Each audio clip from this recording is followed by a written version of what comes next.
Yes. So welcome, people, to today's campfire. It's the second campfire session. So we had one already about organization design. And today we are very glad to have, we are featuring Chris Potts, who will talk about his vision and his ideas around investment in change, around goal and work portfolio management, big questions. And for those who don't know Chris, I don't know if I must read his CV. So he's a mentor in enterprise architecture online, and he teaches and mentors people in how to innovate, inspire, and impact the decisions that matter. So I really like his work because it's very much about the decision, and it's for me in the center of our toolkit, this investment in change. And maybe it's an honor for you, but you made it to the center to our toolkit with this investment in change.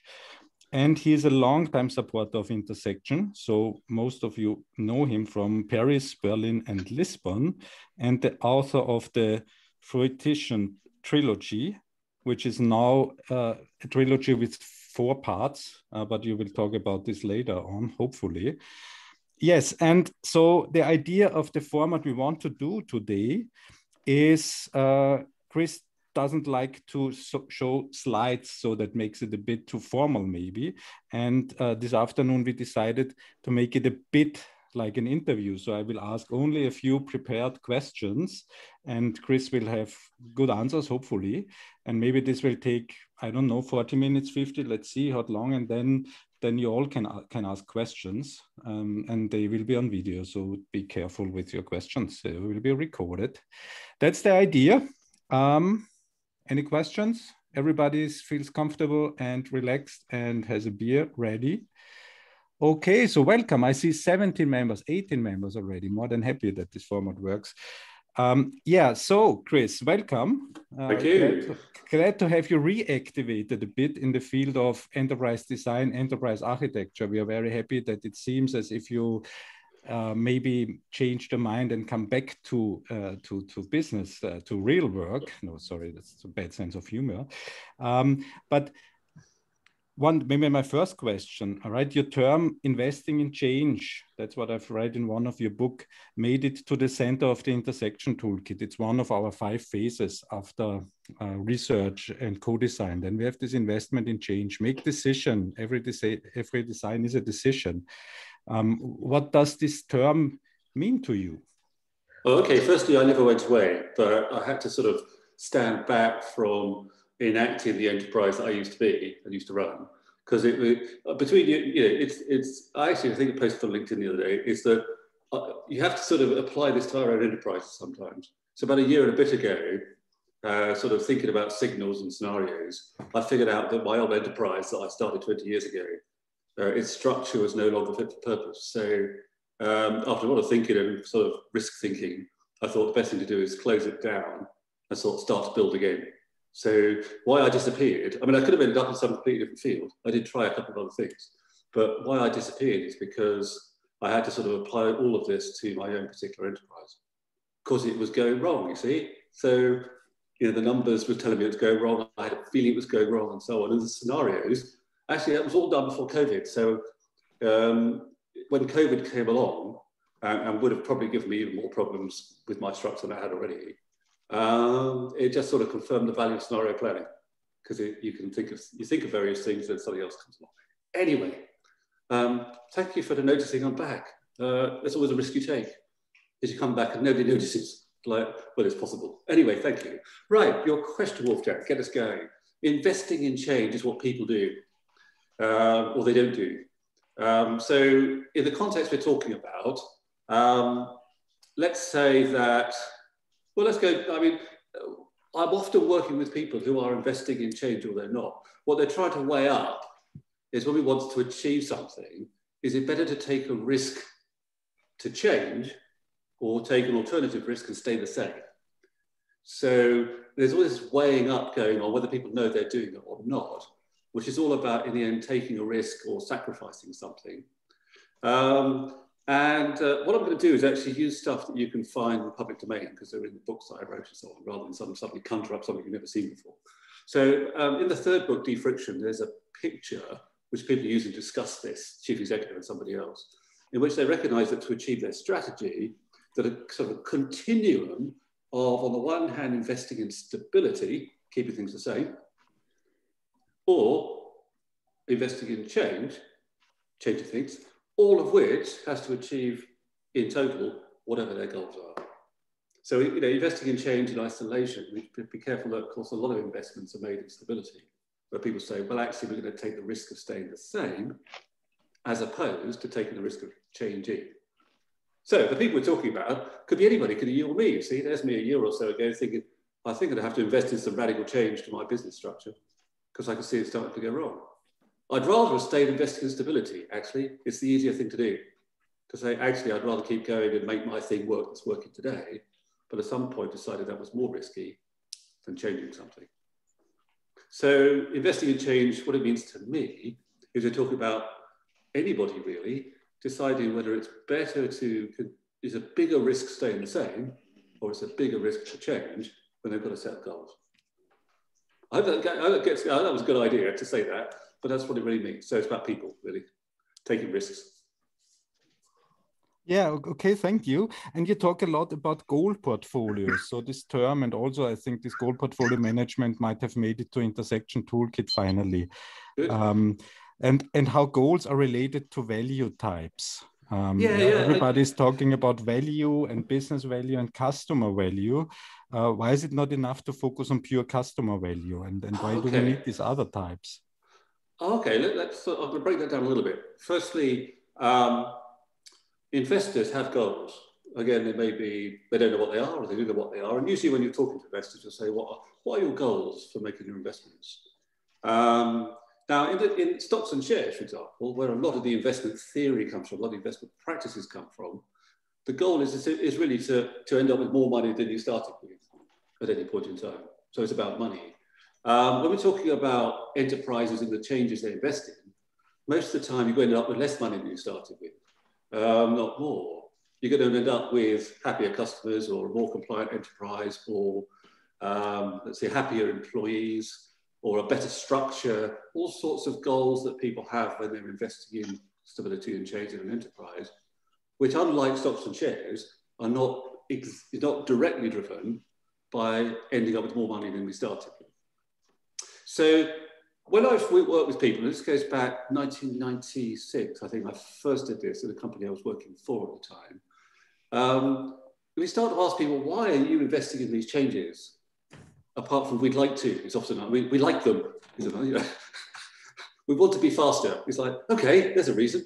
So speed to something starts to be a value type. We start to understand why people are investing in changes. And it's more a question that it was more about discovery than invention. When you kind of piece together the reasons people are investing in changes in an enterprise, you end up with a list of about 10 to 12 generally. Through discovery.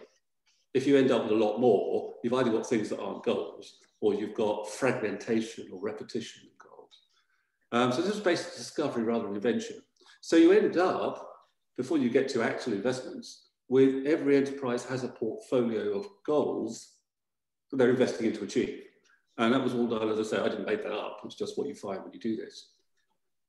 When you kind of group like investments together and say, well, these ones are for customer value, these ones are for saving money, these ones are for growing revenues directly, these are compliance, you start to group like investments together. You end up with clearly knowing what your goal portfolio is.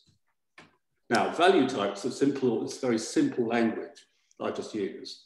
But somebody says our goal is customer value. Well, that's not a goal really, as yet. A goal would be, we want to achieve this level of improvement in customer value by this time. So it has a sort of a measurement we can apply to it and a timescale for achieving it. But that gets complicated when you're trying to put together portfolios to begin with. And people are very comfortable just saying, these are the changes of customer value, these are the changes of saving money, and so on. So that's where the value types came from, keeping it simple. So that's how goals, which are like, let's grow revenues by $36 million by the 24th of June, is a goal. We're going to do it. As opposed to growing revenues as a value type, all right? Which usually is enough for most people. So why not the focus on pure customer value? But this is about discovery rather than invention. So we'd have to observe, and I have observed, and you might have observed, to what extent when people are investing in changes in organizations, customer value is kind of the center of gravity for everything, or not, because that's what it'd have to be. And a lot of the time, people are focused on investing in change to save some money, which doesn't directly give you any customer value. It might even take some away. They're investing in change to be more compliant with law, which customers may or may not know about, so they can't value. So again, it's sort of the nature of it all is that by discovery rather than invention, we find that something to do with customers is one of the value types, but lots of investments are being made in changes that achieve something else. So and actually, depending on the nature of people's businesses and who's running them, if we look very carefully at why people make decisions, customer value might be some peripheral thing that we want to achieve. What we actually want to achieve is greater revenues or something. Or it might be the very center of what we want to achieve. That depends on the enterprise and who's running it. Okay, so these are difficult things to talk about in a short time. But so goal portfolios exist. We have to discover them, and sort of, it was originally a bit of data analysis that I did because I used to be a data architect back in '96. We say, well, let's analyze the data we know about each change and spot all the duplications and fragmentations and put them together. And we end up with these goal portfolios, and then customer is one of the lines, employee being completely different, and so on. And again, there's a number of different examples that you can find. I've published quite different examples, but also if, for example, you are a commercial organization, your 10 to 12 goals will be very, very, very different for those, for say, a government. And I know Intersection 2019, I think Lisbon, Angela Hansen did a closing keynote, which I've seen on video because I wasn't there, in which I was quite happy with what she did. I thought it was great, actually. She took my list of commercial goals that I'd offered in a workshop and demolished them particularly and said, well, they're all very well, but that's for a commercial organization. And that's in the end, the sort of North Star is eventually about revenues, which it is. So customer value is getting towards getting revenues. And then she sort of had to brush over the next bit because we hadn't had the conversation we should have had. Because there's an entirely different set of goals for governments, which I didn't know she wanted, which I had since I gave a speech in Amsterdam on the same subject back in 2011. So I sent that to Angela so she could see it more recently. But it's a completely different set of goals. And it comes down to a kind of, I'll say this on a Wednesday at this time of day, they're kind of existential questions as why does this enterprise exist? And how does it know it's doing well? How does anybody else know it's doing well? And that existential question of a commercial organization is entirely different from the one about why we have a government. So you end up with a completely different set of goals, actually. So that's where they come from. I mean, yeah. And in fact, between us, well, yeah, go on, steer me, go on. Yeah, and so a related question maybe. Yeah. If you read on LinkedIn and other publications, people rarely ever make a distinction between value types. And in some postings, I quite often see that customer value is what they mean and everybody needs to follow customer value and so on. So what do you think? If you have these value types and you have goals and you typed and you assign them to value types, what could that mean for our work as enterprise designers? Yeah, as enterprise designers, we are an investment. As much as the organization we are working with or for has to give up on some money and time and whatever else in order to have this thing we call enterprise design in all its character, in all its facets. So I know Intersection Group is about enterprise design, enterprise architecture and so on, but it's all design of some kind, is that in itself is an investment. So it sort of begs the question, if we've got this list of value types, goals we want to achieve, what does enterprise design do for those?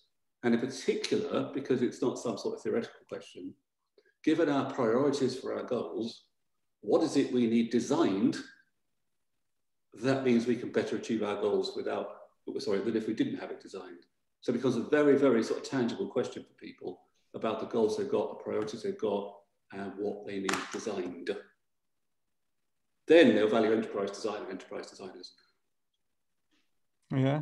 Okay. And if you look further, there's this topic of strategy, and within the section group we have a group of people, a work stream. Susan Hasty is here today, and maybe others from this group of people. So the big question is, this strategy is a topic, sometimes it's a bit fussy. Yeah. But how is it related? You have goals, and strategy and goals is a related term, and then you have enterprise design. And how would you say is the relation between, so what does it mean for a strategy process? How would you define strategy? And how would you connect strategy to enterprise design? Oh, okay. I mean, I wouldn't design strategy. I haven't defined strategy, but I have borrowed other people's definitions, particularly the one that, the top of my head now, I've forgotten, the very famous guy, I've forgotten his name, apologies, if you know what it is when I say it. It is a deliberate versus emergent strategy, where strategy is essentially a pattern of behavior, and it's either a pattern of behavior we have chosen, or it's coming out of what we're doing. And it's, in the end, you figure, what is this pattern of behavior all about? What's it for? And when we make strategy explicit, we say, the reason we're all going to behave a certain way is because we want to double our revenues in the next 5 years, or because we want to sell our shares next week, or something we want to achieve, right at the top of what we're talking about. And so if we've established we've got our strategic goal, for one, then where we relate that to the goals we're talking about is that breaks down into, to achieve our strategic goal, can we do it just by staying the same? Yes, to some extent, and no to the rest of it, which is where change comes in. So if we want to grow our revenues as part of our strategic goal by $30 million by the 29th of June, some of that will come from staying the same, and some will be changing, and so on we go. Now, so strategy allows us to review our list of goals, our portfolio of goals, and focus on those that will most contribute to our strategy, and then of those, which ones most need change. And that's a process. This is a process I'm used to working on with people everywhere I've been when they want to do this. Is which of our goals are priorities? How much do they need change? Which gets us back to what extent do we need anything designed? And we do. Otherwise, we'll just get whatever people sort of come up with, whoever they are, in the hope that that will help us meet our goals. So having decided, for example, that one of our strategic goals that we want to prioritize is, let's say, reduce costs. Okay, we could just reduce costs, but actually we probably need to design something in order to reduce costs. So we get to enterprise design, and so on. And of course, there's about 10 or 12 of these going on in parallel, some more high priority than others. So the design becomes, how are we going to achieve this? Sorry, go on. Yeah, and can we dare to dream of designing goals? So the vice versa. Is it about defining goals, deciding about the goals, or doesn't the design process already start when you design or define the goals? Is it also already designed? Okay, so if you come back from the sort of corporate strategy into we've got a strategy and we're going there, that's the North Star, if you like, and we'll always be investing in these kinds of things, that 10 to 12 list of things that commercial enterprises always invest in. So we have our value types, and we have to then say which of these, do we need to achieve and by when they become goals. But that's all already there. What we might have to do is surface that if people don't already know it, which I'm used to doing. People don't realize quite what they already know. So the data analysis I started doing in '96 and still do today is actually to surface things that already are there. So we don't design goals as such because they're already there. And then people have to choose, of course, a goal for us to all aim at, or goals for us to aim at. What I'm used to designing is, as an architect who's worked for enterprises since 25 years ago, I have certain specialisms when it comes to design. Þetta bara skýtur tuskunni niðri. Which got Þetta fyrst en þurra. Somebody's microphone's on. Og eina blauta. Þetta fyrst þurra. Þetta svona mesta. Wait, Helgi, are you here? Sorry. Thanks. Okay. Still there. Got it. Okay. So I have certain specialisms when it comes to enterprise architecture. People do, we all do. And so one of them, and there's more than one, is actually designing and redesigning the way an organization invests in operations and change. Again and again and again for over 25 years, that's come back to me as something people value my particular help with, and no doubt other people's who specialize in that area, because that needs design. And then I used to be known in one organization I was employed of as a person who knew about designing all the stuff around customers. So the question of customer value earlier is playing to something else that I've been having in the past, specialized in terms of design. So when we're talking about all this, the reason I have something to say about it, which I hope people value, is because I've specialized for quite a long time in the design of how we invest in operations and change, and with other people to learn how to design it better and better and better and better. So that's enterprise design in itself. Okay, and it actually includes, for example, all the way back to Milan's work as I understood it, which is got to consider the experiences that people are having, got to consider what you contribute to those experiences and focus on that intersection when we're talking about, for example, investing in change. In one of our recent calls, you made the observation that the stakeholders are very different. So if you design goals, you work with executives and investors. So can you share a bit of your insights, how we should treat this persona, that these guys are very special, and how we can better connect maybe to them? Because if we are not connected with enterprise design to the investment management, we are nowhere. So what's special about them? How can we get in better contact with them? Okay, so I'm going to have to generalize because that's all we can do. But firstly, the general statement is that every executive is, of course, a different person. I know that's true, which means there's an extent to which we can generalize, and extent to which we can't, because they're all unique people. What comes to the job of being executive with this subject is they are both the investors in change and quite often the designers of change at a high level. So it's often, for example, an executive team, probably helped by somebody like HR, who would redesign the organization and then want to invest in the changes that requires. So they have at least they have a number of roles at once. And they actually, as individuals, may be faced with a conflict of interest sometimes, because they probably themselves have come up with a design that they're investing in and might discover later that that design might not work.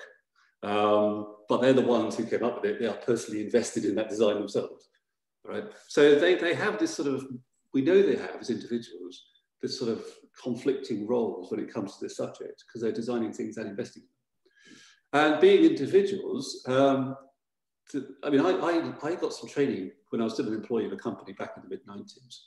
It was to do with facilitation. And I was taught how to facilitate mechanically by one group of people. Then I just taught how to facilitate psychologically by another group of people, in which we had to empathize firstly with us as the facilitators, and then with everybody else in the room separately, and then how we could advise the group. But I think empathy with the individuals who are the executives, because they've got their own personal goals, in addition, of course, to all the corporate goals that they've signed up to, is what I think gets us, tuned in with each of them, at least as much as they want us to be tuned in, because in the end it's our choice, their choice, not ours. And so I think that the lessons I got in empathy all those years ago, and I'm still trying to learn them today, will often help me most when I'm struggling to sort of put across what I'm saying to the executive somewhere. Okay, yes, and final question.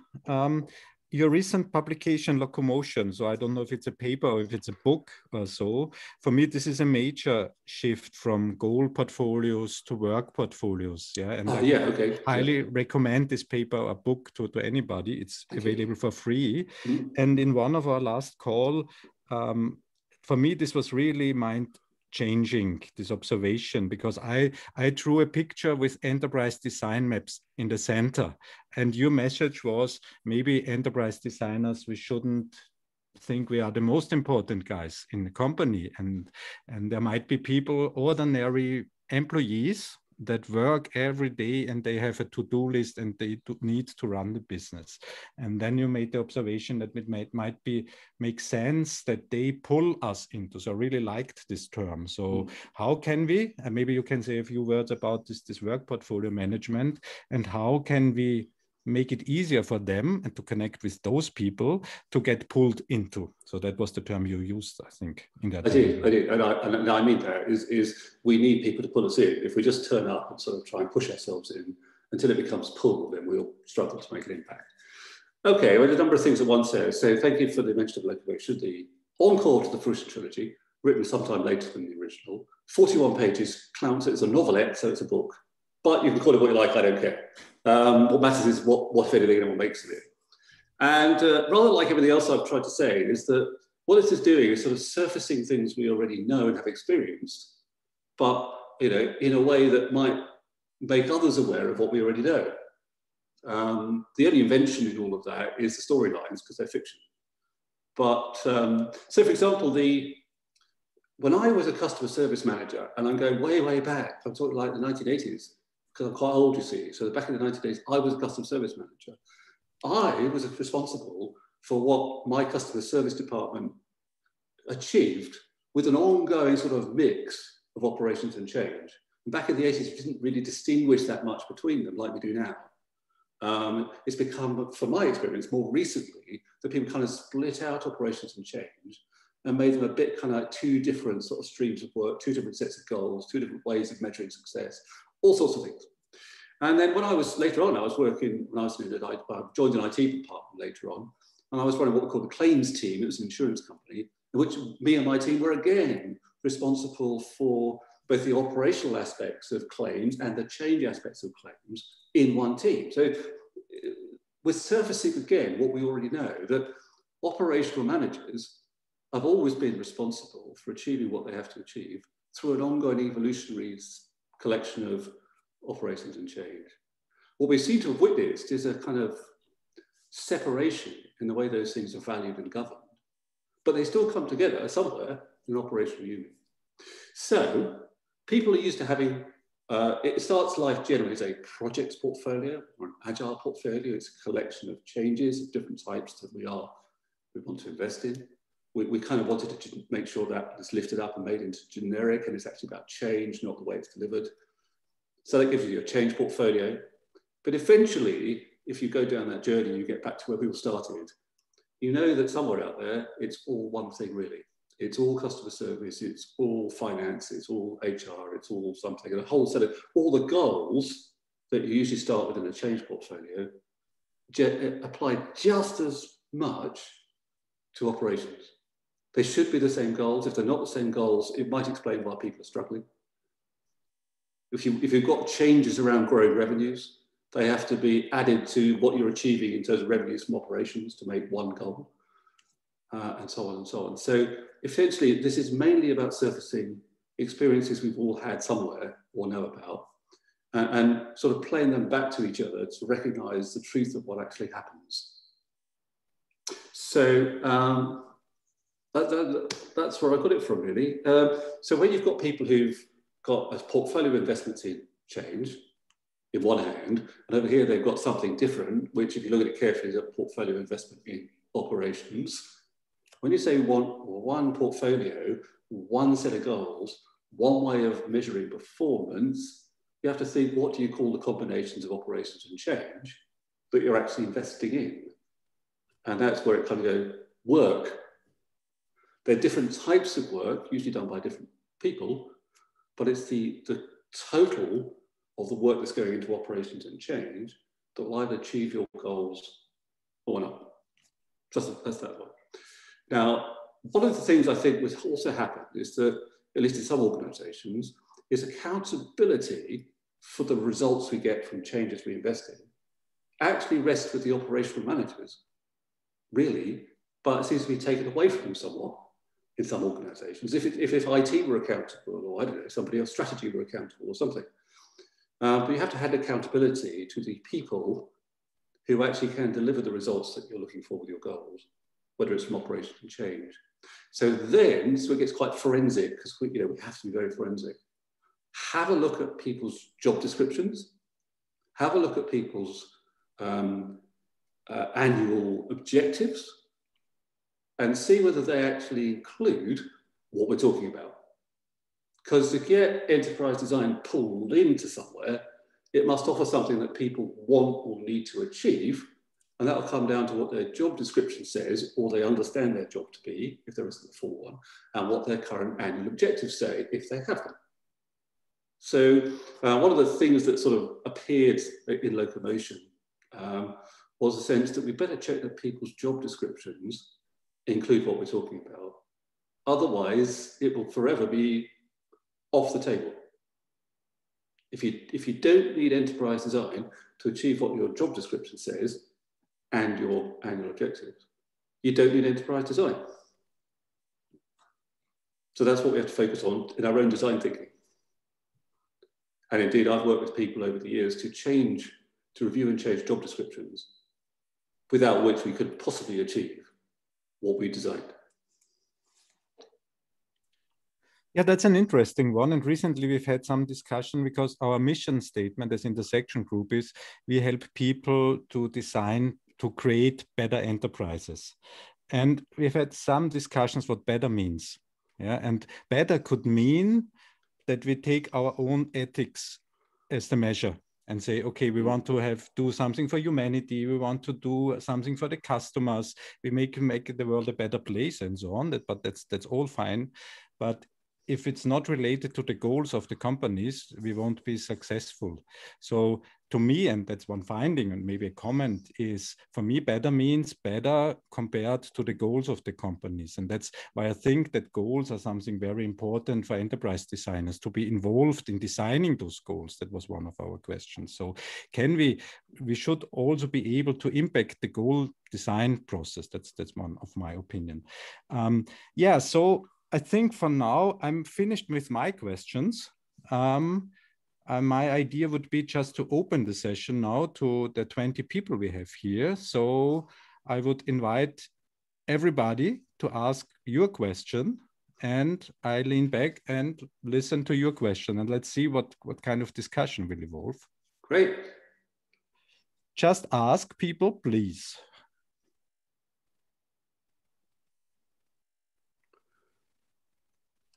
You said something very interesting about reaching to the job descriptions, but how are you making it? You know, because it seems to me to be a very hard job, you know, to get from the strategic goals and then go down and change job descriptions, you know. That's right, Enrico. I mean, this is where our friends at HR either value what we do or we don't. Because if there is an HR department, some people don't have them, but whoever's doing that role are the people who are going to have to renegotiate people's job descriptions with them to make the change happen that we're envisaging. Because it's like, if on the one hand we've designed something here that's supposed to work, but on the other hand the job descriptions don't currently make people accountable for it, then it's only by doing this that this will actually happen. So I mean, that is where it really gets personal. It is for me. When my job description was changed, it's very personal. This is experience management at its best. We're talking about employee experience here rather than the customer experience, but it's the same idea. We know what kind of experiences people might go through when we say we're changing your job and you're now going to be accountable for something you weren't accountable for before. So, I mean, you're right to that. I think, Enrico, that, I mean, I deliberately wanted to say that because it often is the missing piece of the jigsaw when we're designing changes and investing in changes. We haven't invested in the one change that might be the one we need to invest in. And that will lead our friends at HR or the equivalent, and plus the executives, like, to agree with the changes in people's jobs. It's easier, actually, only a little bit, to change people's annual objectives, or set the next. If you can set the next lot, I mean, this is where we actually can help people design the future, because we could get ahead of things like business planning, where we all need to be if we're designers, because what we want to do is have some influence over people's annual objectives, if need, before they're even thought of. And that's a little bit easier to achieve than changing job descriptions, and the hardest ones when we have to do both. Thank you. You're welcome, thank you. By the way, if you want to have a debate, I don't mind if you disagree with me, by the way. If you want to say I disagree, that's absolutely fine, as Wolfgang well knows. So, you know, I don't agree with you. I'm very happy with that. And, you know, we can do that if you like. Well, hello, good evening. I'm Ariane and I have a question. Hello, Ariane. Hi. Let me put some light on. Well, you talked about the more or less artificial division between change and operations. I would like to hear your thoughts on thinking along the same lines between the more yes or no artificial division between business and IT. Oh, okay, that's an old one. I mean, that's what the original. It's an old one, but yeah, I would like it's an old one. Well, I mean, I agree it's artificial. Let me give you a reasoning, which I don't mind if you have a different one. But increasingly, information technologies have become a part of people's lives. They originally were sort of used by companies to run their finance departments and then moved out. But now they're an integral part of having relationships and going on holiday and checking how we're doing with COVID and all sorts of things. They're absolutely integral to our lives. And they're definitely integral to doing business and being a business. So I think where people are still attempting to make things work by talking about business and IT as if they're separate, they're probably trying, they don't notice that is what's making it difficult. That actually the skills we need to do with IT are either need to be in our business as part of what we do, or actually they're about IT supply, in which case that's somebody we can talk to who can supply some technology to us. I can tell you actually, I moved into IT, I told you I was quite old. I moved into IT in the late half of the 1980s in an insurance company in England. I'd previously been in customer service, I mentioned that. And when I joined in with the folks in IT, we weren't even called IT, but we called, all right. We used to go out for lunch with people that we knew from all over the organisation. We used to have meetings, we used to agree to do things. And it was all like, we're all one family, if you like. We had actuaries and finance people and people. We're all just sitting around, all part of the same business, chatting about things and doing things together. Then this idea somehow emerged at the beginning of the 1990s that IT was somehow separate from business. And what people started to do, which shocked us at the time, was to say, well, they are the business and we are IT. So now what we have to do is put in relationship managers to manage the relationship between the business and IT. And most of you IT people can't really talk to those business people without permission from the relationship manager. This is like, well, that was different. and that's kind of the model that some people are still trying to make work, despite how integral information technologies are to this conversation right now. There's my answer. What do you think? Well, what I think is that people talk the talk, that business and IT, that they're coming together again. But when you talk about DevOps and operations and everything, they're not usually, well, 95% of the people I talk to are not talking about the actual business operations, and that the responsibility of what we're achieving with all this technology is actually also, well, in the end, an business operations responsibility. We're all in the one family. Yeah. And I think you can discover that. It triggered me because you said you need to change the job descriptions. And I think we need to do that now for this artificial division. Yeah, and some people will the stability of that, see, so it's become a stable model for some people, and they would see a greater risk in changing it than keeping it the same. It goes all the way back to the idea of investment. Is some people will not put their existing beliefs at risk or the model at risk in order to change to something else. So where does this become somewhat embedded in the way some people see the world, business here, IT there, we can sort of theoretically redesign it all over the place, but when it comes to real people with their stability ambitions and change ambitions, this might actually be something they want to keep the same. And we should try and do something else. What I can say, and this is something, I have I'm sorry.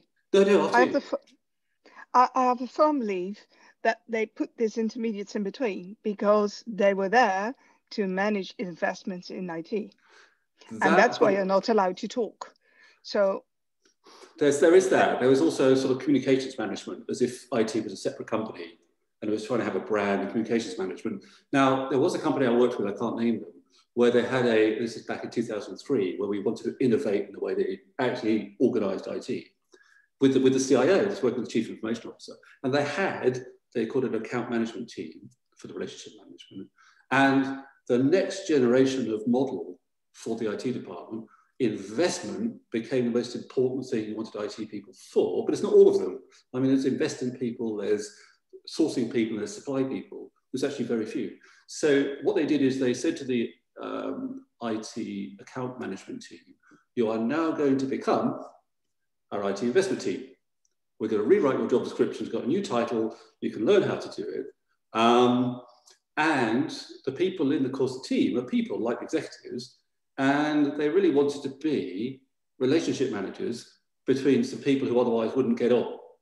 So you see this, you know, I've got my preference, you've got your preferences, what you're going to do. So you're going to stop being a relationship manager as such between people that otherwise won't get on.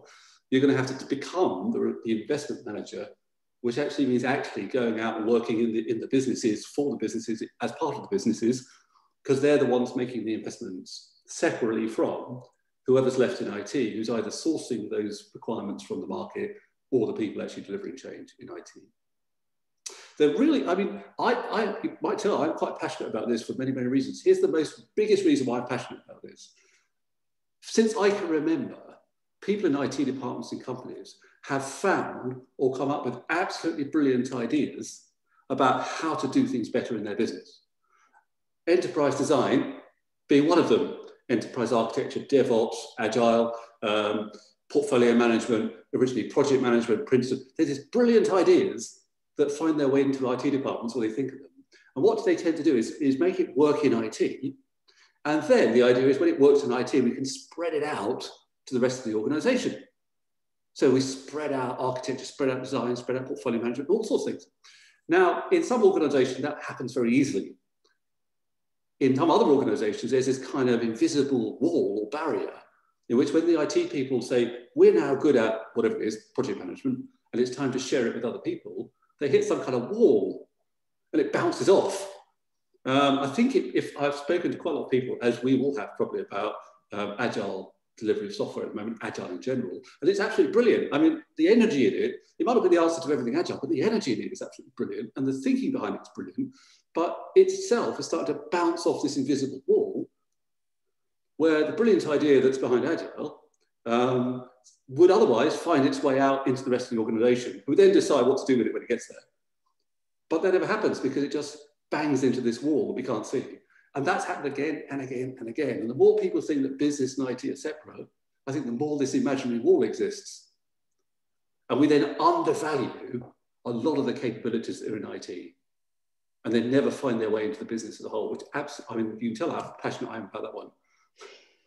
Because I represent well, thank you very much for explaining. Good, thank you. Welcome. I have a question. Susan. Thank you, Chris, for being here. Welcome. Likewise.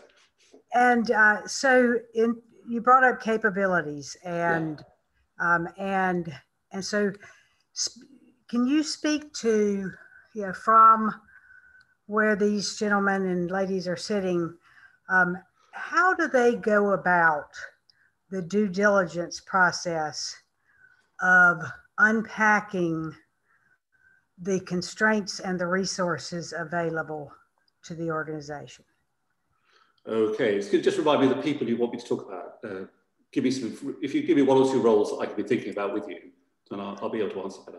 Yeah, so I mean, they're going to be able to speak to what, the information that they're provided. I mean, I think that part of this is that if I'm not clear about what information I need to assess, and due diligence is a process that the information I don't get is just as informational as the information I do get. Yeah. And so there's the, okay, how do I assess what is the maturity level, or from an investment perspective, because if they're going in blind, and I'll ask you, but I think a lot of people in the C-suite don't really understand what I'm asking either. So it's going to be difficult for them to ascertain, how do I get a handle on, what is here, because we have constraints and we have resources, and absolutely. if they start there, then they're going to be blind. Let me have a go, Susan. If I'm not answering the right question, do tell me, because it's obviously I'm interpreting what you're asking me, and I may misinterpret. But otherwise, do stop me and say that wasn't it. Well, let's go back to the original question about investing. So when we are investing, we are putting at risk some things. We're actually sacrificing some things like time, with the expectation that in total we'll get more of something that we value. So the constraints around investing are the sort of things are, how much risk are we prepared to take, and have we taken that much risk already? How much resources do we have that we're prepared to invest, and have we invested them already? And what are we trying to achieve? Because that might be a constraint too. It's quite common, for example, for organisations to constrain their goals. And I'm thinking of one I worked with in the Netherlands. They were very, very clear what their growth needed to be for the next 5 to 10 years in terms of revenue and profits. So that was a constraint in itself. So there's knowledge we need in which to successfully invest in anything. We're talking about here investing in change. So let's say, go back to, I'm thinking about real examples. So that company in the Netherlands I talked about, I did quite a bit of work with on and off a few years ago. And it was a group of companies global. And one of the questions that surfaced that nobody knew to ask, but surfaced from the conversations we were having, was how much time or money, or both, are we currently investing in changes in total? And what percentage is that of the time and money we've actually got to invest in anything? And nobody knew. I mean, it's like, okay, so I'm sure we can sort of ask people and tell them it's a friendly question. We're just trying to find out some knowledge here. Just in case we're investing not enough in total, too much, about right, in the wrong things, and so on. So this question, if you took a sort of a constraint like time, in locomotion I just call it work, but you can measure how you like. It's constraint to how much work you're prepared to sort of invest in. What percentage of that is going on stable operations at the moment? What percentage of that is currently going on changes? And how does that compare with what we believe is the right ratio for investing? And at the moment, a lot of executives, I think I'm picking up your thing here, wouldn't know that's information they could have or need and why they might need it. But then you imagine that for all the business cases and everything else people produce and all the portfolios they run, it's quite possible we're investing far too much in change, or not enough, or for the wrong things. And that is due diligence on the subject of investing in change, because in the end, it's somebody else's resources we're taking. If you're a government, it's clearly taxpayers' resources, or wherever the money comes from. If you're a company, it's coming in, it's investors' resources in the end, it's up to shareholders or somebody else. And we have a responsibility in companies to invest other people's resources wisely. And that is something which I brought out in Defriction, the third book appeared, because it's a question at the moment of desire. People are thinking, well, do we really need to do this? I mean, is it really that important? And one of the questions is, are you actually responsible for doing it? It's just nobody seems to know. And therefore, nobody's doing the due diligence on whether a company is investing the right amounts of time and money and change or not, and for the right things. Whether it's popular or not, it's still the message that we need to think about, because it's quite likely that companies are investing far too much or far too little in changes right now, and in the wrong kinds of change. So the constraints of what are the right kinds of change, goals, how much we're investing. And the last one comes back all the way back to strategy, but specifically Wolfgang and uses an investment strategy. Because there are actually only two investment strategies that you can make sense of. One of which constrains the risk you're prepared to take, from which you want to maximize your returns. Strategy A, we'll call it. And strategy B, the other one, is you constrain your returns to something, and then you want to minimize the risk you're taking. And almost every, in fact, I think every enterprise I've ever worked with was actually on strategy B. They're saying, this is what we need to achieve, everybody. And what we'll do is minimize the risks of achieving it. If you try and take them any further and minimize them, of course, you won't achieve your goals. So you've got to take some risks. On the other hand, quite a lot of project managers seem to believe in strategy A, where you're taking a change, an investment change, trying to maximize your returns on it. So we actually possibly, in terms of making sure the whole thing works due diligence-wise, is on the one hand, the organization is strategy B, constrain the goals, minimize the risks. And some people think we're strategy A, so they're trying to maximize returns for a given level of risk. And it's that kind of conversation that people, are not used to even hearing, let alone having, about this subject. Did that answer your question, Susan? Because I hope it did. If it didn't, please say. Yeah, can you give us an example of maybe a company that you were able to tease that information out of, and maybe one that in particular they were more constrained than they probably let on to begin with, which I think a lot of companies are, and that's going to lead people down a path that because depending on what they have, and Wolfgang talks a lot about technical debt, and so if they're going in and just putting band-aids on a system that's not working, then where does this leave the enterprise architects and the enterprise designers? I cannot name companies, Susan, for the reason like a lot of us can't, because some companies, if I had a non-disclosure agreement, I couldn't tell you anyway. It's some of this stuff is so sensitive that it's beyond even saying, were I to tell you that I had a non-disclosure agreement with somebody. That's actually the non-disclosure agreement. I can't even tell you. So what I can't tell you is who they are. But I'm trying to disguise who they are so that I can have a conversation with you and with everybody. And I hope you appreciate that. I'm trying to think of an example that would help. Well, actually, the last bit you said about the what does it mean for architects and possibly designers is one of the earliest value statements we put on enterprise architecture back in the early 90s was reuse. Reuse, yeah? So if somebody wanted, I don't know, a financial reporting system, and we said we've already got one of those, and somebody else says, well, don't worry, we'll have two. Then somebody sort of has to consider, and it usually goes up to executive to consider, whether we should constrain ourselves to reusing the one we've got. Now, if we're looking now at very, very fragmented and duplicated architectures, whether it's technology or not, we're looking at either a value statement that was misplaced in the first place, that architecture is not about reuse, or we're looking at where some, at least, enterprise architects have not had the impact they were supposed to have, and somehow managing to make the case that because we haven't had the impact we're supposed to have had so far, now we're supposed to have that impact.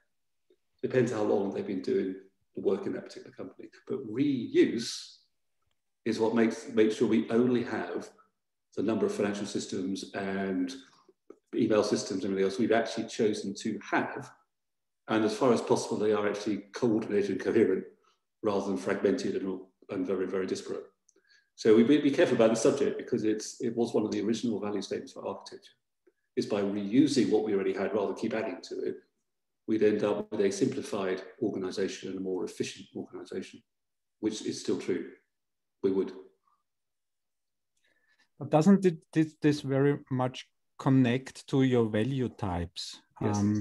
For me, my answer to this problem is always, if the goals of the company are not to have reuse and be sustainably adaptive on the long run, and it seems to be in many companies today that they focus on customer value. Yeah, that's the dogma of today, customer value.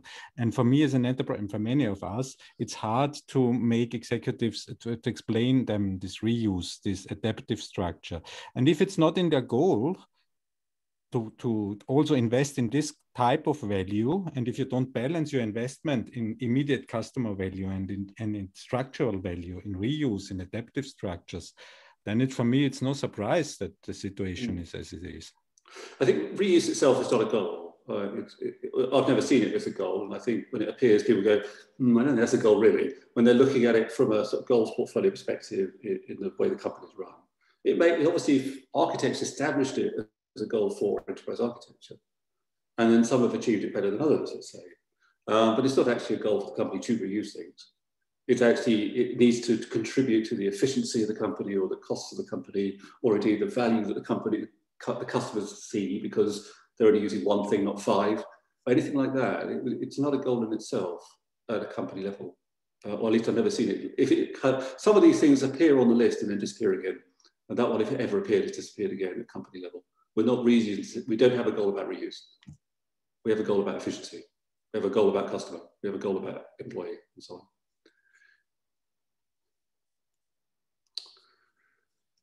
I'm just looking, actually, I'm looking at the chat as well, actually. Is there anything people are putting in the chat? Because it's stuff I only just sort of glimpsing as it comes past. What about, actually, I don't know where it was, a bit higher up, it's gone now. Let me just see.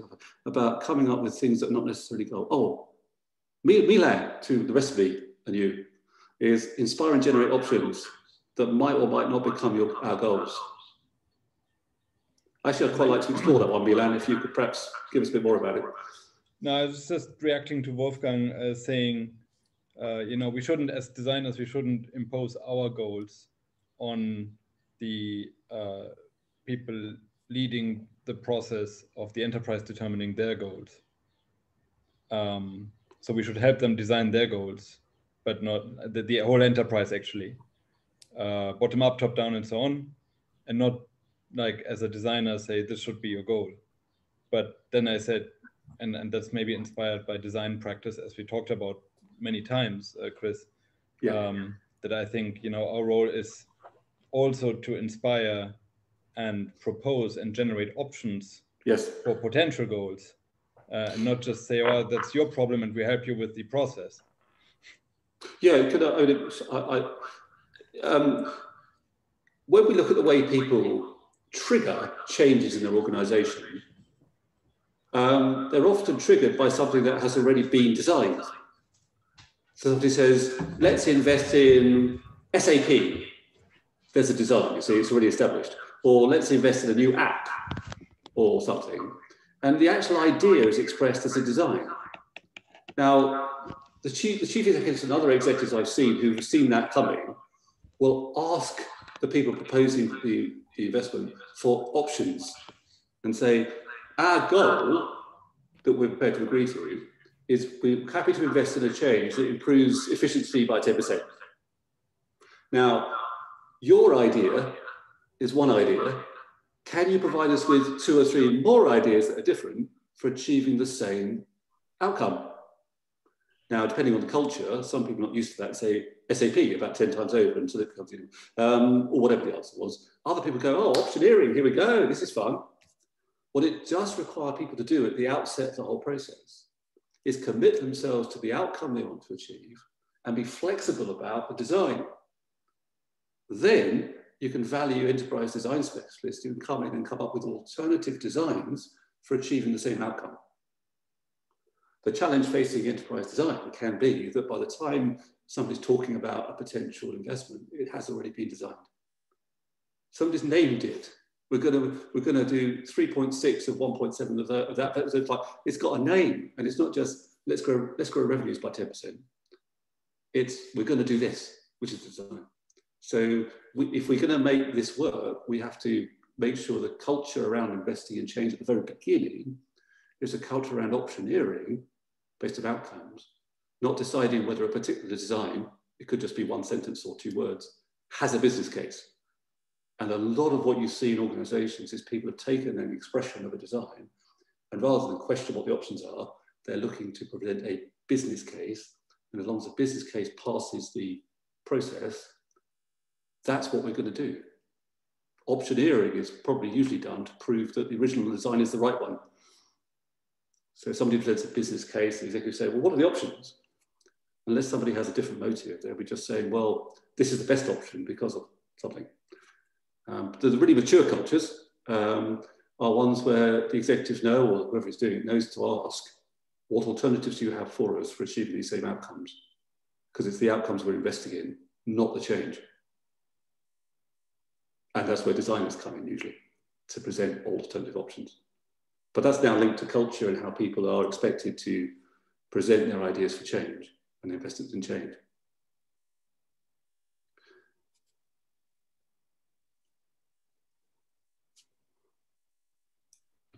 Okay, then I have another question if nobody else has one. And with Scott Embler today, we have a quite well-known person from the HR community. Yeah. And in your recent book or paper, you make a clear statement that changes typically appear in big changes and then smaller changes and then another HR change and then a waterfall change. So for me, this is also a statement that says it's not all about agility. Maybe it's wrong that we follow only HR principles and do everything and believe that we have only small changes. And that relates very much to my way of thinking, that it is always a combination between good old process management.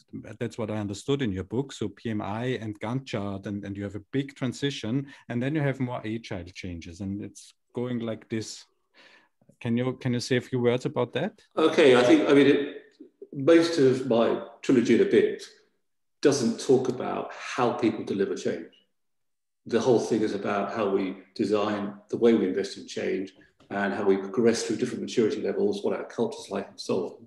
It's only in the last bit of a book that the pretend chief executive says, where does agile fit with everything that we currently do? Because we have a current modus operandi, MO, people do, for the way we handle operations and change, and something called agile, whatever it is. We have to match that to what we do, see what it means we can achieve that we couldn't otherwise achieve. And we have some established and proven ways of doing agile software delivery based on some solid principles go back a long time. And what we then have to look at is, well, here are our principles for investing in change. And here are our principles, for example, for delivering things in an agile way. You know, to what extent do they actually come together? Because at the moment, there's no doubt enterprises know they need to be and want to be more agile. But being more agile is not a goal. Okay?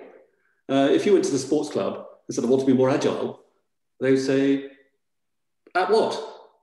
And you say, moving. It's like, can you help us a bit? Because let's establish what goals we need to achieve that we can't already achieve with enough agility.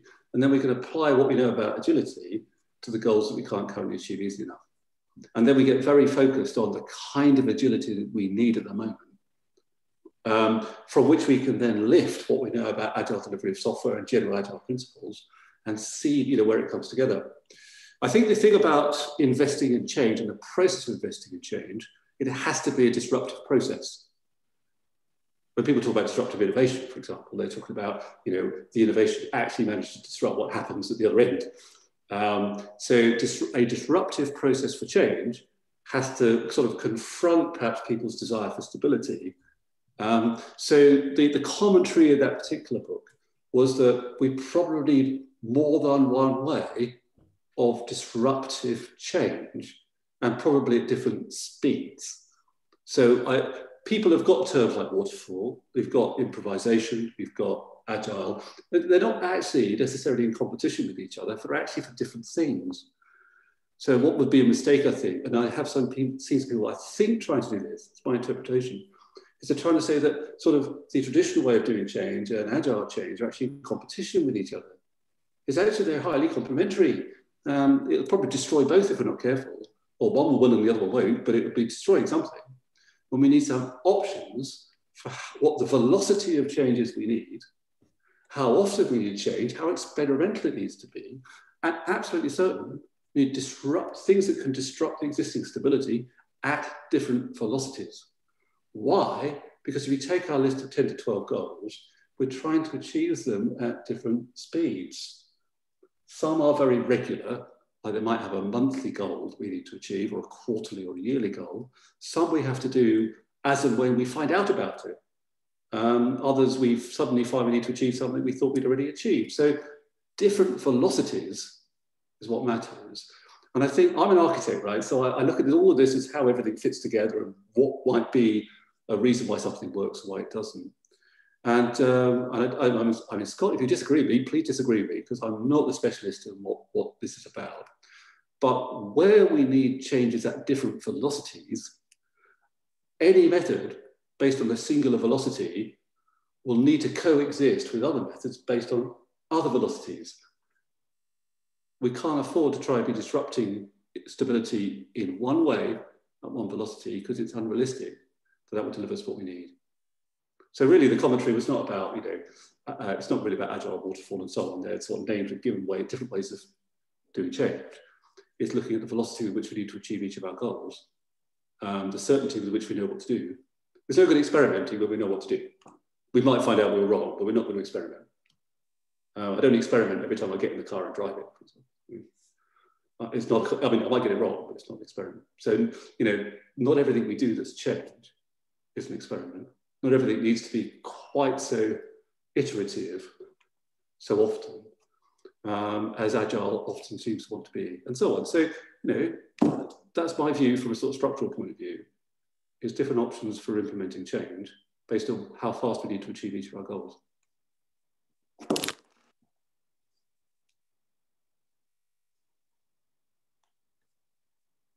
Silence. Well, I don't think it's only the philosophy. I think there's more involved. I wasn't talking philosophy, so if it looked like I was, I apologize. Velocity. Velocity. Okay, yes, velocity. Yeah. Go on, yeah. Yeah, I think there's more involved. I think it's also about the level of agreement between the different parties involved, of the level of mutual understanding. Yes. Indeed, what do you need to learn and what do you know for certain? Yes. Agreed.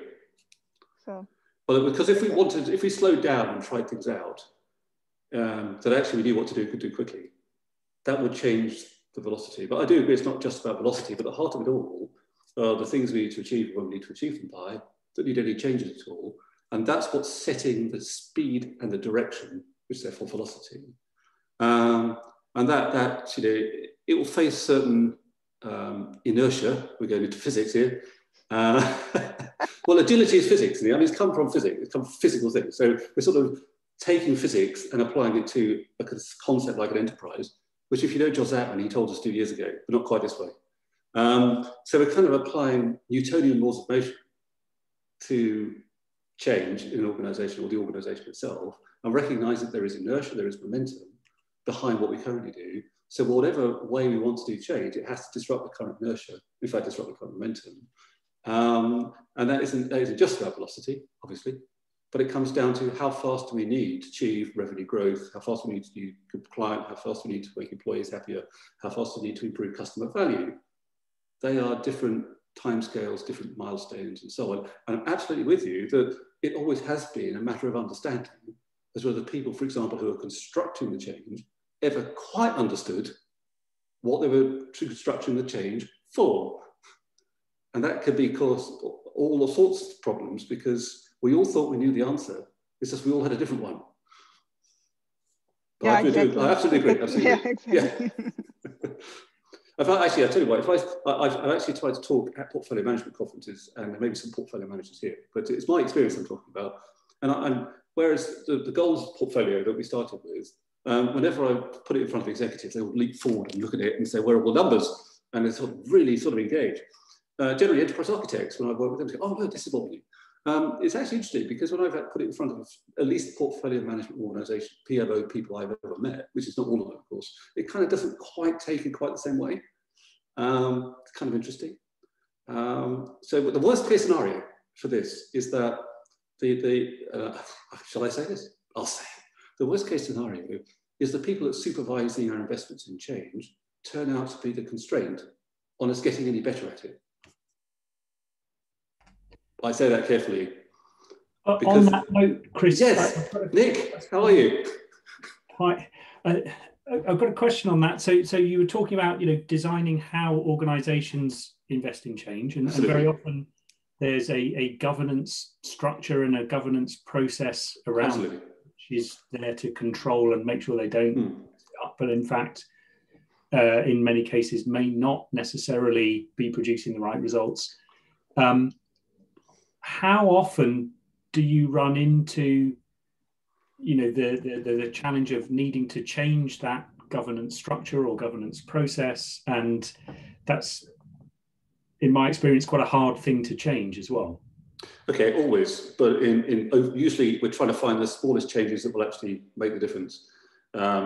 They are designed to be stable. We're not supposed to be sort of keep changing the way we do governance. But on the other hand, if the way we do governance is actually itself not achieving what the governance is supposed to achieve, then there are some changes to the way we do governance. And it's usually, it's forensic.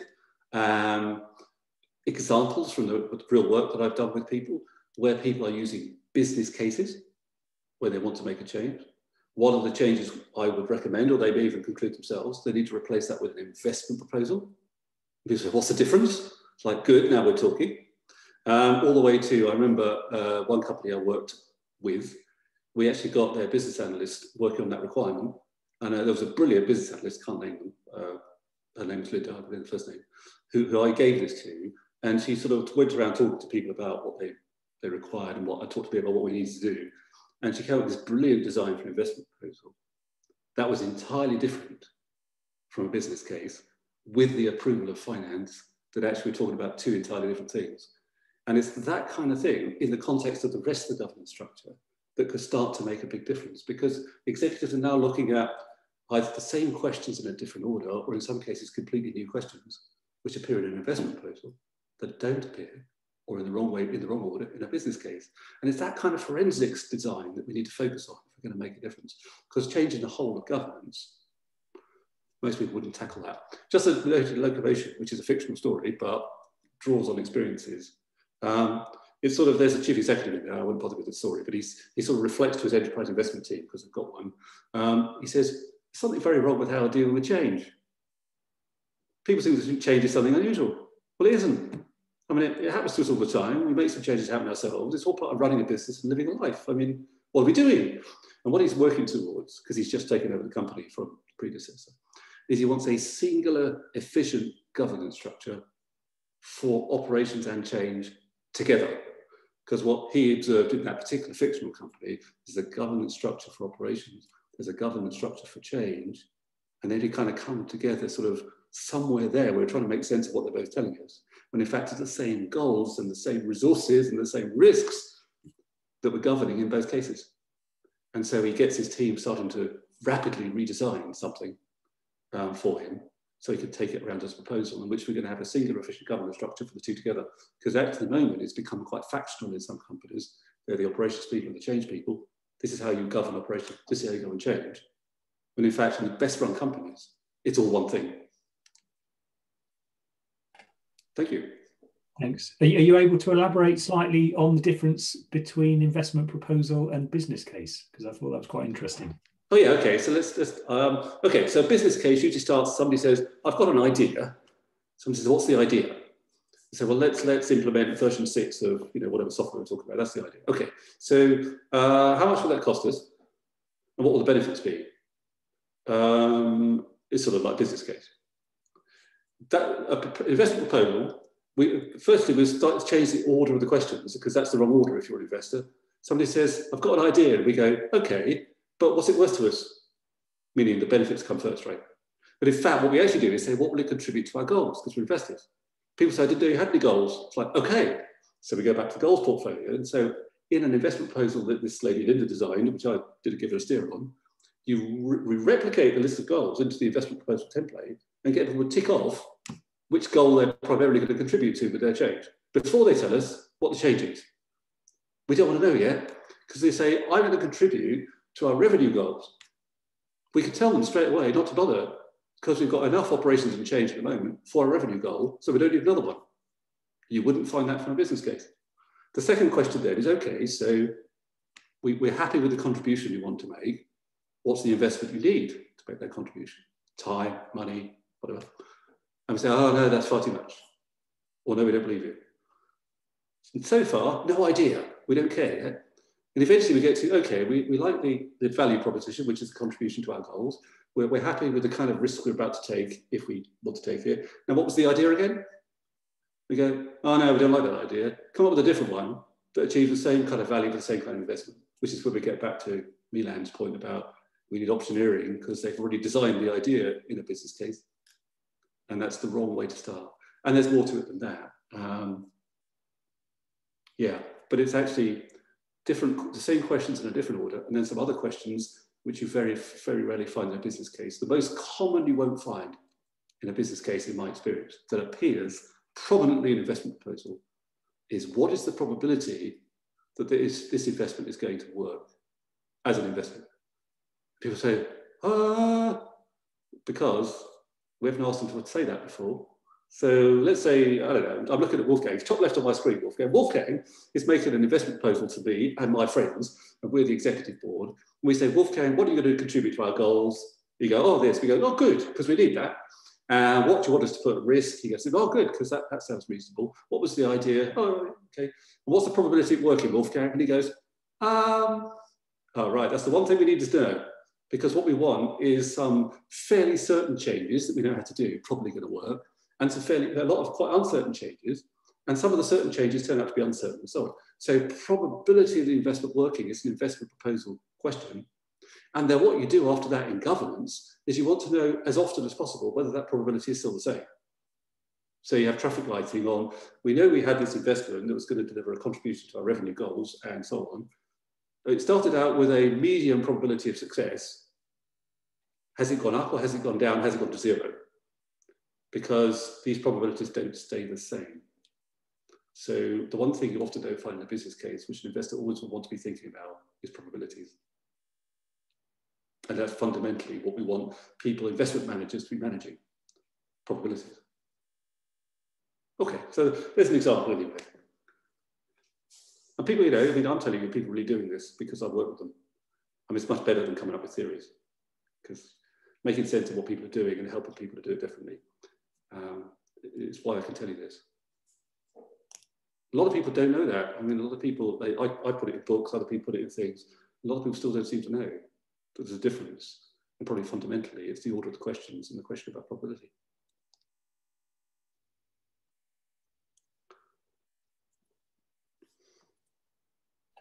Thank you.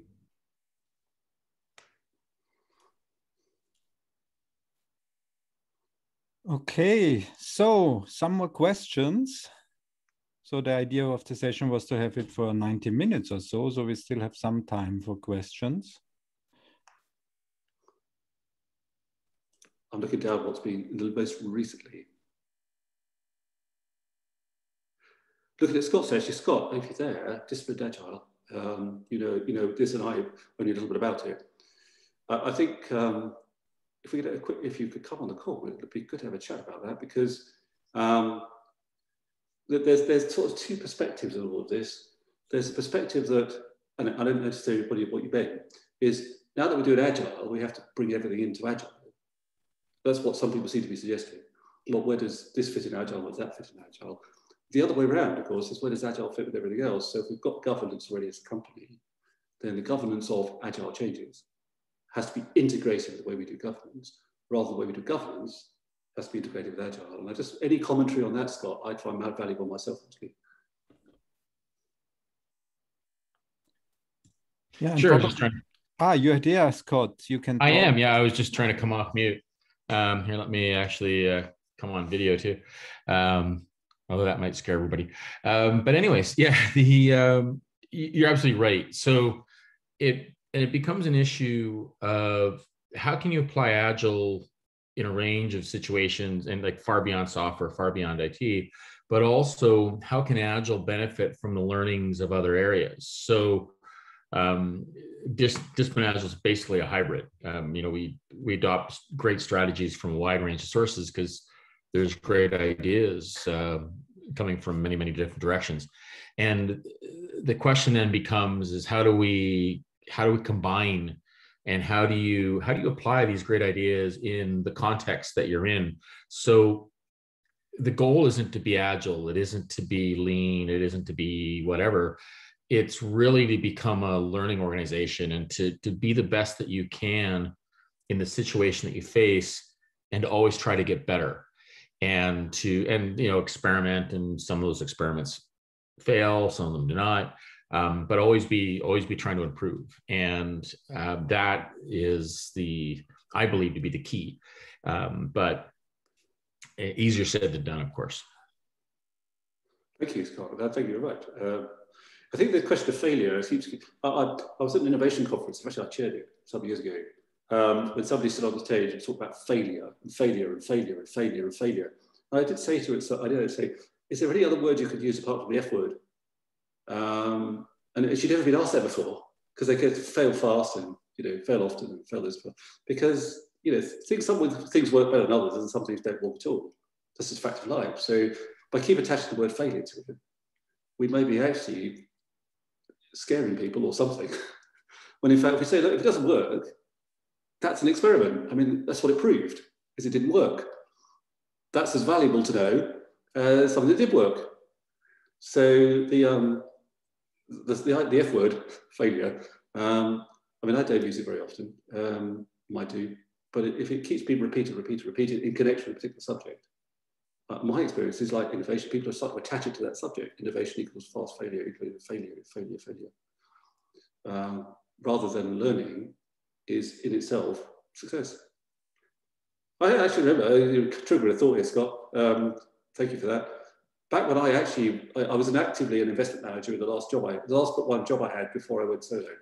And I was given a strategic change to invest that had already failed once. But it had failed. But they were so important, the thing was so important that they asked me to take it on and manage it as an investment. And I remember the steering board, that my own executive asked the rest of the steering board, we've made all these estimates about what the benefit's going to be, made all the estimates what the costs are going to be. What if it turns out to be something else? And actually, we got it wrong. That's what he said. And the steering board, and then the senior executives, one in particular, I remember the commercial director, said, the head of commercial said to him, well, as long as we never do it again, that would be worth the investment. And that's the point about learning. That's the point about experiments. When we go back to things like governance and job description and all those sorts of things, we're supposed to redesign things when we find out that something doesn't work. So as far as possible, we never do that again. Now, when we talk about design and architecture, an architect rather than an enterprise designer, is in the world of designing buildings that we live in, work in, and bridges and things, when one fails in a way that wasn't expected, they find out why it failed, because buildings do fail, and then they write that into the way we do architecture, and you never build a building like that again. And I think what we're looking at with what we're trying to do is develop that kind of discipline, borrowing discipline from you, Scott, into organizations. That actually means that when we have actually learned. And I think the danger of all this, we might talk about learning and we notice something we didn't work the way we expected. And then sometime later, we'll try something similar again. That's often, I mean, organizations are not buildings. They're people, they have a whole different set of ambitions than architects do when they design buildings. So the only thing is the learning doesn't happen, because the learning is worth the investment. That's my experience anyway.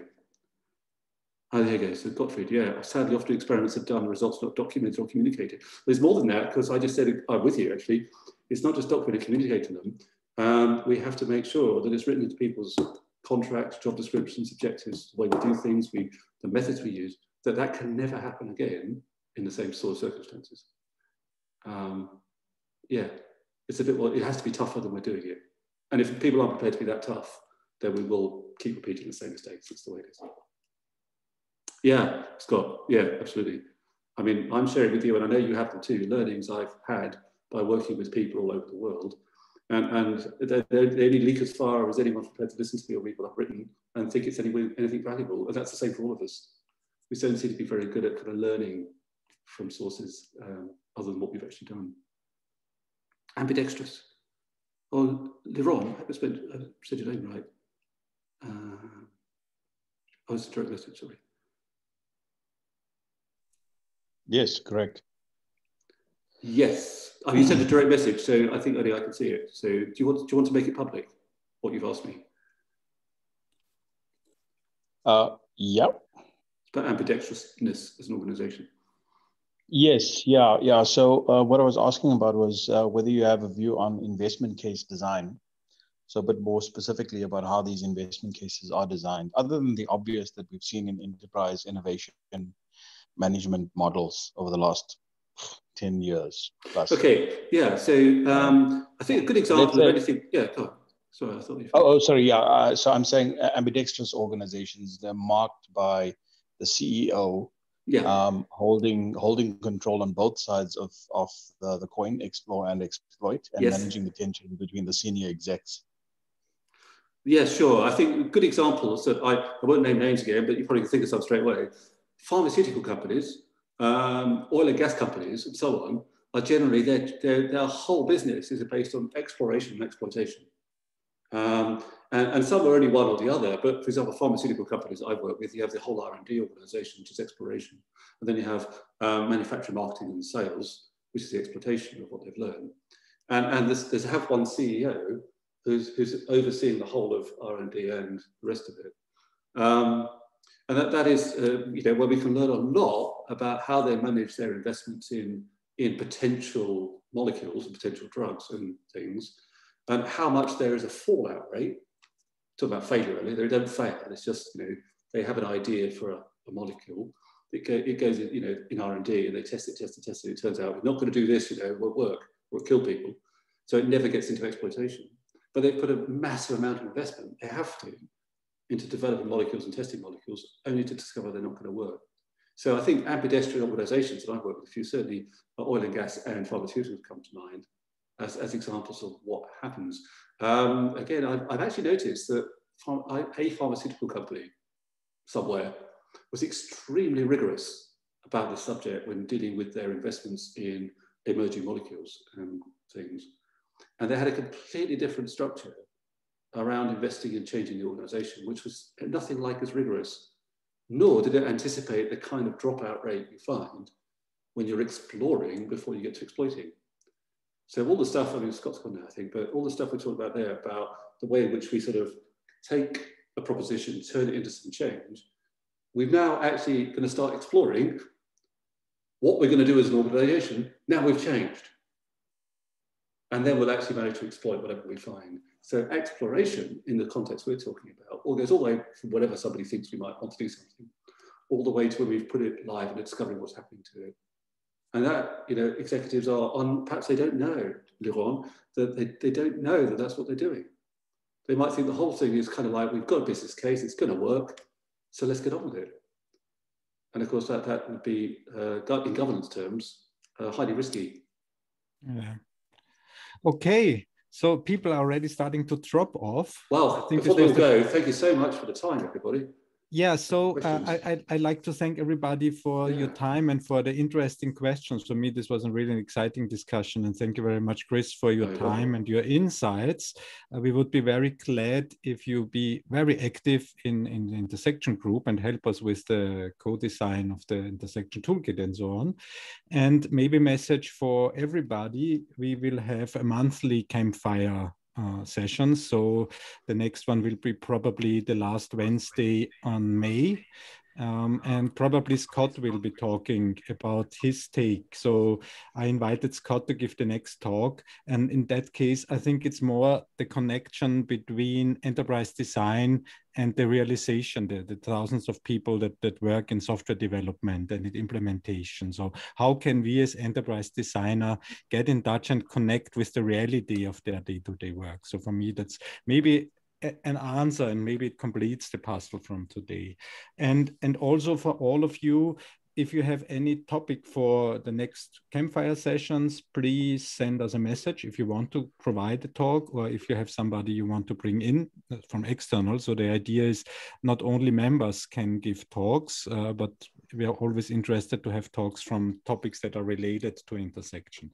And yeah, so thank you, Chris. Thank you all for your attention. It was a great session. Recording will be available for members tomorrow or so. And now Champions League, Paris, Milan. Paris is playing against Manchester today. So I think... actually, I'm going to add in on the French news, because Milan and I both live in France. They're actually pointing out that it's actually a Middle Eastern derby between Qatar and the UAE. However, Mbappé is the best player on this planet, and Neymar. I think he is. Yeah. He's one player for Qatar.